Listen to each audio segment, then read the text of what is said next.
Welcome back to Middle Age Moto. I just wanted to talk a little bit about the mods I made. I went with the Get ECU from Takamoto, and great company to work with, great support. Mike from Takamoto is unbelievable.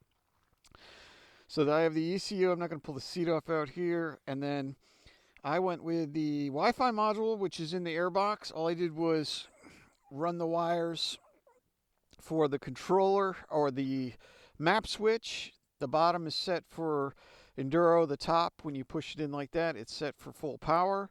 I wired that in. I replaced this switch because when I went swimming with my bike, the horn no longer worked. This is a more narrow switch. I bought this from Takamoto also. And I went with the traction control, and you basically just wire that in, come down the frame. Everything plugs in here. Then there's an extra piggyback, and then you put, I used double-sided tape and put the Wi-Fi module in the fender. I've got new pegs from Tusk. They're no longer this way, but they're wider. I'm going to put those on, and I've got some full handguards with metal that I am going to replace, on the front. I didn't purchase this to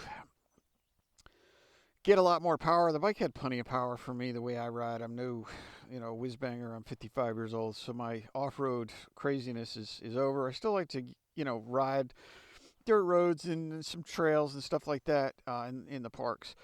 But I got it because the bike is so corked up from the factory, and this opened everything up amazingly. The bike starts better, especially when it's cold. Also, when you replace... when you put an ECU, you've got to uncork the exhaust. So I went with the fast way. It's got a spark arrestor screen that's in there. So basically what you do is you take these screws out of your stock exhaust, and all I did was, there's a little bit of a lip on the stock exhaust. I stuck a screwdriver in there with a mallet, and then I got this end working off and popped it right off. You leave all the insulation in. The whole thing comes off on this year on a 23. There's no cone in there or anything like that there was on some of the KTMs that I've seen.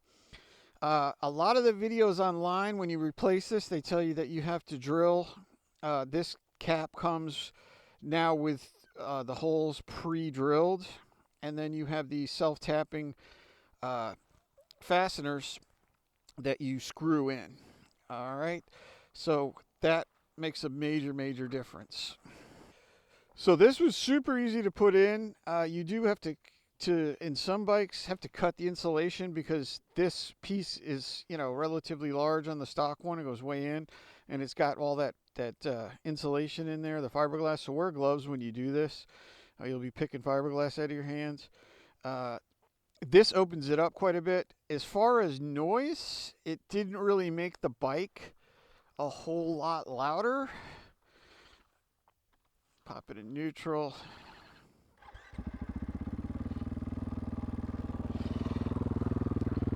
Not sure what you can hear. It is a little bit louder, but it's definitely wide open now, and breathes real nice. It starts right up. It runs fantastic. I highly recommend it.